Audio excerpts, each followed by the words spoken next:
नमस्कार, स्वागत है आपका। आपके साथ मैं दीपेश परकले। आज शारदीय नवरात्र का 9वां दिन है। नवरात्र के 9वें दिन माता सिद्धिदात्री की पूजा की जाती है। देवी मां के इस स्वरूप के नाम सिद्धि का मतलब होता है आध्यात्मिक शक्ति, दात्री का मतलब है देने वाली, अर्थात सिद्धि को देने वाली है। कहते हैं सिद्धिदात्री की आराधना करने से सभी प्रकार का ज्ञान आसानी से मिल जाता है। मां भगवती को अनार का पुष्प और अनार का फल यदि 9वीं तिथि में कोई साधक अर्पित करता है तो उसके सभी कष्ट, सारी बाधाएं दूर हो जाती हैं। ओम सर्व बाधा विनुर्मुक्तो धन धान्य सुतान्विता मनुष्यो मत प्रसादेना भविष्यति न संशया। इस मंत्र का निरंतर जप करते रहने से 9वीं तिथि में और कन्या पूजन कराने से सभी प्रकार के बाधाओं का शमन हो जाता है, सभी प्रकार के दुखों का शमन हो जाता है। यदि आपके परिवार में कोई बहुत ही अस्वस्थ रहता है, बहुत ज्यादा कुछ ना कुछ बीमारी उसको लगी रहती है, तो आज मैं एक महामंत्र आपको बता रहा हूं। इसका आप आज कम से कम जो है 108 बार हवन आहुति इस मंत्र से कर दें और अधिकतम 108 बार से अधिक 1008 बार भी कर सकते हैं, 11000 कर सकते हैं, जितना अधिक हो सके। तो महामंत्र है, रोगनाशक मंत्र है। ओम रोगा न शेषा न पिहंसि दुरुष्टा रुष्टा तु कामान सकलानि भेष्टा तोमाश्रितानां न विपन्नराणाम तोमाश्रिताय श्रयताम प्रयंति। इस मंत्र का जप करने से सभी प्रकार के रोग बाधाओं का शमन हो जाता है और व्यक्ति दीर्घ आयु को प्राप्त कर लेता है। जिन साधुओं के विवाह में विलंब है, जिन कन्याओं का विवाह नहीं हो रहा है, वह आज सिद्धिदात्री तिथि में मां कात्यायनी मंत्र की जप करके इस मंत्र को सिद्ध कर लेंगे और मां भगवती को एक चुनरी गठबंधन, जैसा विवाह में गठबंधन होता है, उस क्रम से गठबंधन करके मां भगवती को अर्पित करेंगी तो उनका विवाह संबंध शीघ्र हो जाएगा। यह विवाह के लिए जो मंत्र है वह बता रहा हूं, इसको आप लिख लीजिए। चूंकि आजकल तो सभी जगह पर जो है इंटरनेट इत्यादि की उपलब्धि है, तो आप इसमें अपने मोबाइल में भी यदि मंत्र आपको समझ में ना आए तो मोबाइल में भी यह मंत्र डालेंगे तो वहां से भी आपको यह मंत्र कहीं ना कहीं यह प्राप्त हो जाएगा। ओम कात्यायनी महामाये महायोगिन्नधीसुरी नंद गोप सुतम देही पतिम में कुरुते नमः। कन्या इस मंत्र का जप करके मां भगवती को खीर पूड़ी का भोग लगाती हैं, हवन में खीर पूड़ी चढ़ाती हैं, तो निश्चित तौर पे उनको 1 वर्ष के अंदर मन चाहे वर की प्राप्ति हो जाती है। पुरुषों के विवाह में यदि अवरोध आ रहा है, वह मनोइच्छित पत्नी प्राप्त करना चाहते हैं, तो उनके लिए भी एक महामंत्र बता रहा हूं। ओम पत्नी मनोरमाम देही मनोवृत्तानुसारिणी तारिणी दुर्ग संसारा सागरस्य कुलोद्भवा। इस मंत्र का प्रातः काल स्नान आदि से निवृत्त होकर के नूतन वस्त्र धारण करें और पूर्वाभिमुख होकर के लाल चंदन की माला से 108 बार, 1008 बार या 11000 बार इस मंत्र का जप करके इस मंत्र से हवन करने से शीघ्र जो है आपको गुणवती कन्या की प्राप्ति हो जाती है, ऐसा कहा गया है।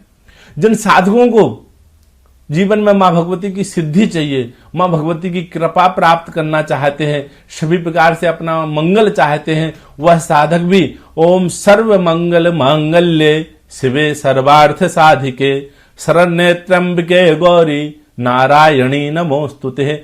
इस मंत्र का निरंतर 9वीं तिथि में प्रातःकालीन इसका जप करें। यथाशक्ति अधिक से अधिकम फलम, जितना अधिक करेंगे उतनी अधिक फल की प्राप्ति होगी। इस मंत्र का जप करें। जप करने के उपरांत इस मंत्र से यथाशक्ति हवन कर दें तो आपके जीवन में सदैव मंगल ही मंगल होगा। जो दोनों नवरात्रि होती, चैत्रीय नवरात्रि होती है और शारदीय नवरात्रि होती है, इन नवरात्रि का भगवान राम से बहुत संबंध होता है। चैत्र मास की 9वीं को भगवान राम का जन्म हुआ था, इसलिए उसको राम नवमी कहा जाता है। और यह जो शारदीय नवरात्र होता है, इस नवरात्रि में 9वीं तिथि को जो है भगवान ने अपने युद्ध में विजय श्री की ओर अग्रसर हुए थे। आज जो है कुंभकर्ण मेघनाथ का वध भगवान के द्वारा, लक्ष्मण के द्वारा हुआ था और 10वीं के दिन भगवान श्री राम ने रावण के ऊपर विजय प्राप्त की थी। इसलिए इन तिथियों में जो शारदीय नवरात्र या वसंतीय नवरात्र होती हैं, इसमें राम रक्षा स्तोत्र का पाठ सभी साधकों को करना चाहिए। यदि पूरे 9 दिन आप राम रक्षा स्तोत्र का पाठ नहीं कर पाए हैं तो आज सिद्धिदात्री की 9वीं तिथि में आप राम रक्षा स्तोत्र का पाठ करें और राम रक्षा स्तोत्र से हवन कर लेते हैं तो आपको जीवन में सर्वत्र विजय की प्राप्ति होगी। जय मातेश्वरी। सभी को नवरात्रि की बहुत बहुत शुभकामनाएं। मां भगवती आप सभी के जीवन में सदैव कल्याण करे, आप सभी का सदैव मंगल करे। तो नवमी के दिन विशेष महत्व होता है पूजा का, पूजन हवन का, और यही पूजन हवन आज लोग करते हुए नजर आ रहे हैं। भगवती के मंदिर में सुबह से ही श्रद्धालुओं के पहुंचने का तांता लगा हुआ है और साथ के साथ पंडालों में भी विशेष पूजन हवन आज चल रहा है। आपको बता दें कि शारदीय नवरात्र की आज 9वीं तिथि है और इस 9वीं तिथि के दिन लोग मंदिरों में विशेष पूजा अर्चना कर रहे हैं, विशेष भोग लगाया जा रहा है, कन्या पूजन हो रहा है, कन्या भोजन हो रहा है और मां भगवती की पूजा अर्चना की जा रही है। सुबह से ही मंदिरों में श्रद्धालुओं के पहुंचने का सिलसिला शुरू हो चुका है और लगातार भक्त माता रानी की पूजा अर्चना में भक्ति में लीन नजर आ रहे हैं। ये जो इस वक्त आप टेलीविजन स्क्रीन पर तस्वीर देख पा रहे हैं, ये मैहर के शारदा मंदिर की तस्वीर, जहां पर विशेष पूजा अर्चना की गई और आरती की गई।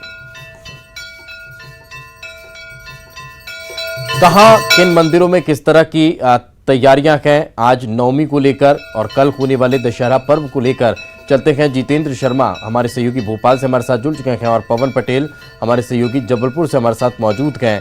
सबसे पहले जितेंद्र, मैं आपसे जानना चाहूंगा, राजधानी भोपाल के मंदिरों में किस तरह का उत्साह और उल्लास देखने को मिल रहा है? देखिए दीपेश, अगर बात करें तो अब मां की विदाई की वेला करीब आ चुकी है और अब भंडारे और इसके साथ ही कन्या भोजन की तैयारी शुरू हो चुकी है, मगर उसके साथ ही रावण दहन की तैयारी भी पूरी हो चुकी है, क्योंकि माता के भंडारे को लेकर अब खाना भोजन बन रहा है। मगर आप देख रहे हैं कि रावण भी सज कर तैयार हो चुके हैं और यहाँ पर अब रावण को ले जाने की तैयारी भी लोग कर रहे हैं। और इसके साथ ही कह सकते हैं कि दशहरा, चूँकि कोरोना के चलते अब सांकेतिक रावण बनाए जा रहे हैं, तो रावण की हाइट पे भी फर्क पड़ा है, कोरोना का असर देखने को मिल रहा है। इसके अलावा अब रावण भी ऑनलाइन पेमेंट के द्वारा लोग खरीद सकते हैं, क्योंकि कैश का लोग चलन कम कर रहे हैं। तो देख रहे हैं रावण के ये मुखौटे बनकर तैयार हो चुके हैं। रावण अभी अहंकार के रूप में खड़ा है, मगर शाम होते होते दशहरा, क्योंकि आज भी मनाया जाएगा और कल भी मनाया जाएगा, तो इन रावण का दहन हो जाएगा। मगर माता की विदाई होगी पहले, उसके बाद इन रावण का दहन किया जाएगा। तो कह सकते हैं कि अब माता के भंडारे और कन्या भोजन, कन्या पूजन की तैयारी लोग अपने घरों में कर रहे हैं और प्रशासन ने भी हिदायत दी है कि तकरीबन भंडारे जो संस्था आयोजित कर रही है उन्हें 100 से ज़्यादा लोग अपने पंडाल में नहीं बुलाने पड़ेंगे और सिर्फ वीडियोग्राफी भी करना होगी। तो कह सकते हैं कि अब रावण दहन को लेकर लोग अपनी अगली तैयारी में जुट चुके हैं। जो लोग दशहरा पर्व बड़े धूमधाम से मनाया जाता है उनको लेकर तैयारी कर रहे हैं। रंग बिरंगे आप ये रावण देख रहे होंगे, जो शाम होते होते ये एक आग की चपेट में आएंगे और इनको जला दिया जाएगा। तो कह सकते हैं भगवान राम की पालकी भी इस बार नहीं निकल पाएगी, क्योंकि जुलूस पर प्रतिबंध है। तो कह सकते हैं कि कहीं ना कहीं अब रावण का जो दहन होगा सांकेतिक रूप से ही किया जाएगा। हाँ बिल्कुल, साथ में रखें जितेंद्र। पवन हमारे साथ बने हुए हैं जबलपुर से। पवन, संस्कारधानी में नवरात्र के 9वें पर्व का किस तरह से उल्लास और उमंग देखने को मिल रही है? जी, जबलपुर में भी नवरात्र पर वैसा ही उत्साह है जैसा कि देश भर में रहता है। और आज हम यहाँ पर जो है गढ़ा फाटक वाली माता महाकाली के दरबार में खड़े हैं। यहाँ पर लगभग 11 फीट हाइट की एक प्रतिमा रहती है महाकाली जी की, जो जबलपुर में सबसे बड़ी प्रतिमा रहती है। तो इस प्रतिमा की खासियत यह है कि यह मन्नत वाली माता महाकाली कहलाती हैं और यहाँ पर जो भी भक्त आते हैं नवरात्र पर विशेष पूजन अर्चन की व्यवस्था रहती है और जो भी अपनी मन्नत मांगते हैं उनकी मन्नत पूरी होती है। हमारे साथ कुछ श्रद्धालु भी मौजूद हैं, यहाँ मंदिर समिति के सदस्य भी मौजूद हैं। उनसे भी जानेंगे कि किस तरह की व्यवस्था यहाँ पर की जाती है और किस तरह से यहाँ 9 दिन उत्साह उल्लास रहता है। तो किस तरह का उल्लास रहता है, किस तरह से माता मन्नत वाली महाकाली की आस्था लोगों से जुड़ी है। भैया इधर पे ये है कि अपनी माता महाकाली अपनी 15 फीट की रखी जाती हैं, जो पूरे संस्कारधारी में सबसे बड़ी मूर्ति कहलाती है। और इधर पे सभी की भक्ति इतनी है कि सब अपनी जो मन्नत मांगते हैं वो पूर्ण होती है। इसलिए इधर पे भीड़ बाकायदा आपको लॉकडाउन के समय भी रहेगी और अभी भी आप देखेंगे तो भीड़ रहती है। इधर पे हम लोग समिति के द्वारा जो शासन के द्वारा गाइडलाइन आई है उसके अनुसार भी काम किया जा रहा है। आप देख रहे हैं मंदिर के अंदर जाने किसी को नहीं दिया जा रहा है, जाली लगा दी गई है। और जैसे शासन के आदेश आते हैं, जैसे कल चल समारोह कैंसिल हुआ है, तो शासन का जो आदेश आया है कि माई की मूर्ति रात में उठना है, तो उसके लिए भी यानी समिति के द्वारा निर्णय लिया गया है। आज नवमी है, नवमी पर किस तरह की व्यवस्था रहती, भंडारा, हवन, पूजन वगैरह? सर, अभी जो शासन की गाइडलाइन के अनुसार जो भंडारे का आयोजन होना था वो सब कैंसिल किया गया। समिति के द्वारा बड़े बड़े फ्लैक्सों के द्वारा, व्हाट्सएप और फेसबुक के द्वारा सबको चेताया गया है कि भाई ना भंडारा होगा ना महाआरती होगी। तो देखा आपने कि किस तरह से मन्नत वाली महाकाली का दरबार, जहां पर हजारों की भीड़ रहती थी नवमी में सुबह से शाम तक, तो आज भंडारा नहीं होगा लेकिन हवन पूजन होगा। भक्तों के आने पर पाबंदी नहीं है, लेकिन सोशल डिस्टेंसिंग और मास्क का उपयोग ज़रूर करना है। और लोगों को ये हिदायत दी गई है तमाम सोशल मीडिया के माध्यम से भी, और लोगों को जो आ रहे हैं श्रद्धालु उन्हें बताया भी जा रहा है समिति के सदस्यों के द्वारा कि किस तरह से यहाँ पर पूजन अर्चन करना है और किस तरह से माता की भक्ति करना है। जी बिल्कुल, चलिए पवन साथ में रखें। अब रायपुर लिए चलते हैं। ममता हमारे सहयोगी हमारे साथ जुड़ चुके हैं। ममता, राजधानी रायपुर में किस तरह से नवरात्र की ये महानवमी मनाई जा रही है?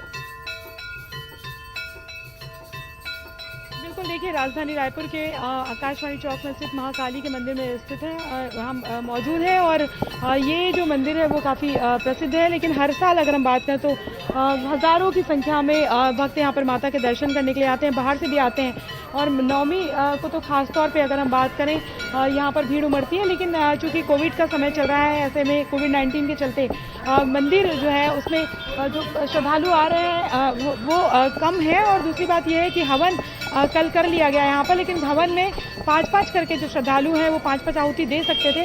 LED लगाए गए थे ताकि लोग बाहर से अपनी जोत देख सकें और जो हवन है उसमें शामिल हो सके। आज अगर हम बात करें तो नवमी की पूजा की जा रही है, लेकिन इसके साथ ही शहर में ज़्यादातर जगहों पर दशहरा भी मनाया जा रहा है, तो दशहरे की पूजा भी जो है वो मंदिरों में की जा रही है। आप देख सकते हैं कि माता का विशेष श्रृंगार जो है वो नवमी पर किया जा रहा है, क्योंकि नवरात्रि के जो 9 दिन होते हैं वो एक तरह से उत्सव के भी दिन होते हैं, लेकिन चूँकि कोरोना संक्रमण का समय था इसलिए उस तरह का उत्सव नहीं दिखाई दिया। लेकिन ये ज़रूर है कि पूरे समय माता की जो है वो 5 आरती, 16 श्रृंगार ये ज़रूर किया गया। और आज नवमी को खास तौर पे अगर हम बात करें तो सिद्धि दात्री जो तमाम 9 दिन जो पूरे हो जाते हैं उसके बाद में वो जो है एक तरह से कहें कि तमाम सिद्धियाँ जो है नवमी को ही पूरी होती हैं।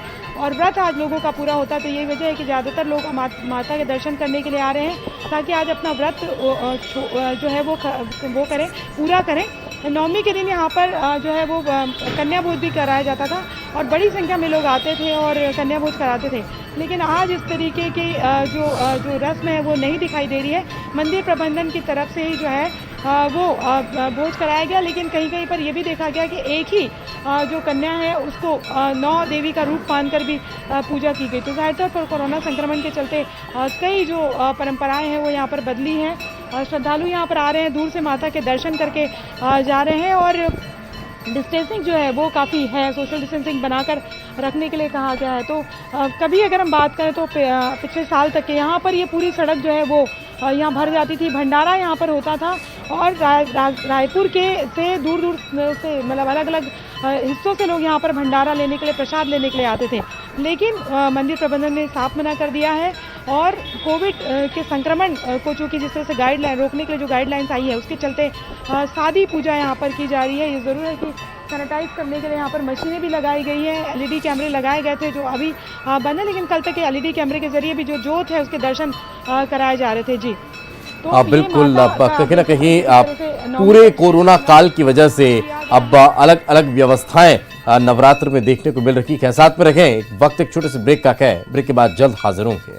तो ब्रेक के बाद एक बार फिर आपका स्वागत है। शारदीय नवरात्र में अलग अलग दिन विशेष पूजा अर्चना के बाद आज मां के 9वें रूप की पूजा अर्चना की जा रही है। आज नवमी के दिन कन्या पूजन भी चल रहा है, भंडारे को रखे हैं, कन्या भोज का आयोजन किया जा रहा है, तो कहीं कहीं आज दशहरा भी मनाया जा रहा है। लगातार हम आपको जानकारी दे रहे हैं, हमारे सहयोगी हमारे साथ मौजूद है जितेंद्र के पास एक बार फिर चलते हैं। जितेंद्र, पूरे देश में दशानन का वध होगा, लेकिन मध्य प्रदेश की राजनीति में पच्चीसानन ने भी एंट्री मार ली है। इससे इतर अधर्म पर धर्म की और असत्य पर सत्य की जीत का ये महापर्व क्या राजनीति में भी एंट्री करता हुआ नजर आ रहा है?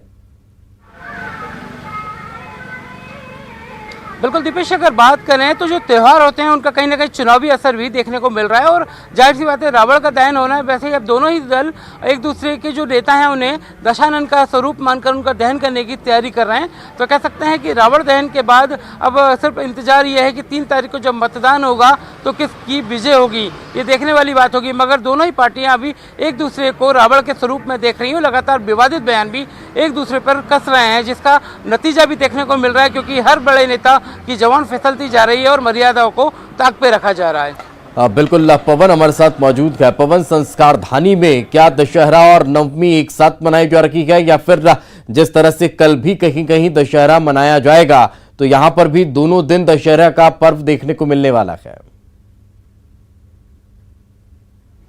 जी बिल्कुल, जबलपुर में भी ऐसा ही कुछ माहौल रहता है। जबलपुर की सबसे खास बात यह है कि संस्कार धानी में पंजाबी दशहरा जो बीते लगभग 150 सालों से मनाया जाता रहा है, इस बार वह दशहरा नहीं मनाया जाएगा। उसका कारण है कोरोना के कारण जिस तरह के हालात बने हुए हैं, तो जिला प्रशासन ने भी गाइडलाइन जारी की है और जो समिति है पंजाबी दशहरा मनाने वाली, उसने भी इस बात से सहमति दिखाई है कि हम पंजाबी दशहरा नहीं मनाएंगे, क्योंकि उसमें हजारों की संख्या में शहर से और आसपास के शहरों से लोगों की भीड़ आती है। लेकिन शहर में कई स्थान ऐसे हैं जहां पर आज भी दशहरा मनाया जाता है, कल भी मनाया जाता है और परसों भी, मतलब लगभग 3 दिन तक ये कार्यक्रम चलता है और शहर के अलग अलग क्षेत्रों में रावण का दहन किया जाता है। लेकिन इस बार जो है सोशल डिस्टेंसिंग का पालन करते हुए एक सामान्य कार्यक्रम के रूप में, सांकेतिक रूप में रावण का दहन किया जाएगा और माता की भक्ति के साथ 10 दिन बाद जो कार्यक्रम होते हैं, तमाम धार्मिक आयोजन होते हैं, वह भी इस बार स्थगित किए गए हैं। और शायद यही कारण है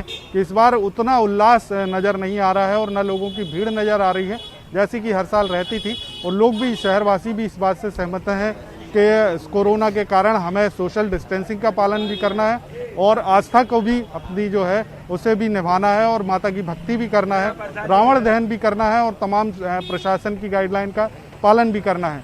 तो इस बार उल्लास नहीं रहेगा, लेकिन आस्था पूरी लोगों की जो है वो माता में भी है, दशहरा में भी है और सामान्य रूप से इस बार सांकेतिक रूप से सारे कार्यक्रम किए जा रहे हैं। बिल्कुल, जिस तरह से लाइव स्ट्रीमिंग के जरिए वर्चुअल तरीके से लोगों ने माता के दरबार के दर्शन किए हैं, तो उसी तरह से दशानन का दहन भी लोग सोशल मीडिया पर और मीडिया चैनल्स पर देख पाएंगे। रायपुर एक बार फिर आपको लिए चलते हैं, ममता लगातार हमारे साथ मौजूद है। ममता, सवाल यहाँ पर यह खड़ा होता है, कोरोना काल में जिस तरह से लोगों की मंदिरों से दूरी देखने को मिली है, लोग माता के दर तक नहीं पहुंच पाए हैं, दरबार में मत्था नहीं टेक पाए हैं, थोड़ा सा डिस्टेंस उनको मेंटेन करना पड़ा है। लेकिन क्या इस नवमी के मौके पर नासूर वंचित को कोरोना को लेकर भी कोई विशेष पूजन हवन मंदिरों में देखने को मिल रहा है? बिल्कुल, हमारे साथ पंडित जी मौजूद हैं, महाकाली मंदिर में इस वक्त मौजूद हैं। हम उनसे बात करते हैं, क्या कोरोना को दूर करने के लिए भी कोई विशेष पूजन हवन किया गया? कल जब हवन किया गया उसके बाद में और आज भी विशेष पूजा की जा रही है, क्योंकि सिद्धि रात्रि का दिन होता है, तमाम सिद्धियां वो देती हैं। हाँ, इसके लिए जो अभी वर्तमान में जो चल रहा है, इसके लिए भी माता से पूजन अर्चन करके उसके लिए भी हवन पूजन ये होते हैं, जिससे जिस प्रकार बना, भक्तों ने भी अपने अपने हिसाब से उसके लिए प्रार्थना किया है कि इस बीमारी से जल्दी मुक्त हो और हमारे इस छत्तीसगढ़ से या पूरे संसार से जल्दी मुक्त हो। लगता है कि कोरोना के चलते तमाम मंदिरों के जो उत्साह है वो फीके पड़ गए, महाकाली मंदिर में भी, लेकिन आप लोगों ने व्यवस्था की थी कि LED के जरिए भी देख पाए दर्शन। हाँ, प्राय मंदिरों में इसी प्रकार अपनी अपनी व्यवस्थाएं रही हैं और अपने यहाँ पर भी काफ़ी अच्छी व्यवस्थाएं रहीं और भक्त लोग थोड़ा दुखित तो हुए कि सालों से, बरसों से हम माता टेकते यहाँ आए और आज ये स्थिति है कि हम बाहर से ही माता जी को दर्शन करके जा रहे हैं। इस प्रकार से बिल्कुल आप देख सकते हैं कि माता जो है वो, उनकी जो मूर्ति है उससे काफ़ी दूर से लोग दर्शन कर सकते हैं, लेकिन पास नहीं आ सकते। अच्छा, कन्या भोज को लेकर किस तरह से चीज़ें की गई? कन्या भोज अपने यहाँ पंचमी के दिन किया गया और 9 कन्याओं का पूजन करके उनको भोजन, प्रसादी और जो श्रृंगार उंगार जो देना है वो सब दे करके रीति रिवाज के हिसाब से नियम से सब कार्य हुआ। Social distancing? हाँ, तो टोटल डिस्टेंसिंग के यहाँ पर भी भोज होता था, नहीं, जो भंडारा होता था, कन्या भोज भी कराते थे लोग, वो नहीं हो पाया? नहीं, वो नहीं हो पाया। तो प्राय भक्तों को जानकारी दे दी गई थी कि भंडारा नहीं होगा और कन्या भोज नहीं होगा। जो मंदिर में 9 कन्याओं का पूजन करके भोजन कराया गया, बस वही हुआ। तो ये आप देख सकते हैं कि कोरोना के चलते किस तरीके से तमाम जो परंपराएं हैं उनको बदला गया। और मंदिर के प्रांगण में अगर हम बात करें तो 9 कन्याएं यहाँ पर बैठती थी, श्रृंगार होता था और तमाम लोग आकर यहाँ पर पूजन करते थे। यहाँ बड़ा भंडारा होता था। रायपुर शहर से अलग अलग हिस्सों से लोग यहाँ पर प्रसाद लेने के लिए, भंडारा लेने के लिए यहाँ पर आते थे, लेकिन वो जो है वो यहाँ पर नहीं हो पाया। और आप देख सकते हैं कि ये जो मंदिर प्रांगण है, मैं अपने कैमरा पर्सन से दिखाऊंगी, ये जो पूरी सड़क है वो एक तरह से कहें कि चारों तरफ जो है वो बैरिकेड्स लगाने पड़ते थे। इतने ज़्यादा यहाँ पर श्रद्धालु आते थे और एक तरह से कहें कि रास्ता जो है, दूसरा रूट जो है वो कहें कि लोग बदलते थे। लेकिन आप देख सकते हैं पूरा सन्नाटा यहाँ पर पसरा हुआ है। और माँ के मंदिर में अगर हम बात करें तो कल भी जैसे अष्टमी की जो पूजा होती है, खासतौर पे अष्टमी की पूजा के दिन भी इसी तरह का नज़ारा आपको दिखाई दिया। ये जो मंदिर है, जो माता का जो मंदिर है, अंदर गर्भगृह है, यहाँ पर तमाम अगर हम बात करें कि जो बिल्कुल, तो तमाम भक्त कहीं ना कहीं सोशल थे। डिस्टेंस मेंटेन करते हुए नजर आ रहे हैं। साथ में रहे ममता, हमारे साथ आगर से रजनीश जुड़ चुके हैं। रजनीश, माँ के दरबार में किस तरह का उत्साह, उमंग और उल्लास देखने को मिल रहा है? क्या कोरोना की वजह से कहीं कोई कमी नजर आ रही है?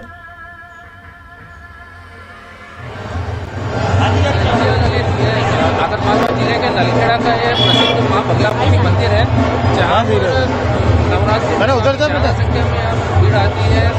ये वजह से यहाँ पर हवन करने से जीत का आशीर्वाद मिलता है, तो इसके लिए यहाँ पर नेता लोग भी काफी ज्यादा आते हैं। लेकिन इस बार कोरोना के चलते प्रशासन ने यहाँ पर जो हवन पे प्रतिबंध लगाया है, जिसकी वजह से यहाँ पर हवनशाला बंद है। और यहाँ पर सबसे ज्यादा महत्व हवन करने का होता है, क्योंकि यहाँ पर हवन करने से जीत का आशीर्वाद मिलता है। इसके अलावा जो कोरोना के चलते यहाँ पर प्रशासन द्वारा पूरी सैनिटाइज वगैरह की व्यवस्था की गई है, सोशल डिस्टेंसिंग यहाँ पर मेंटेन की जा रही है। मंदिर को भी दिन में 3 बार यहाँ पर सैनिटाइज किया जा रहा है।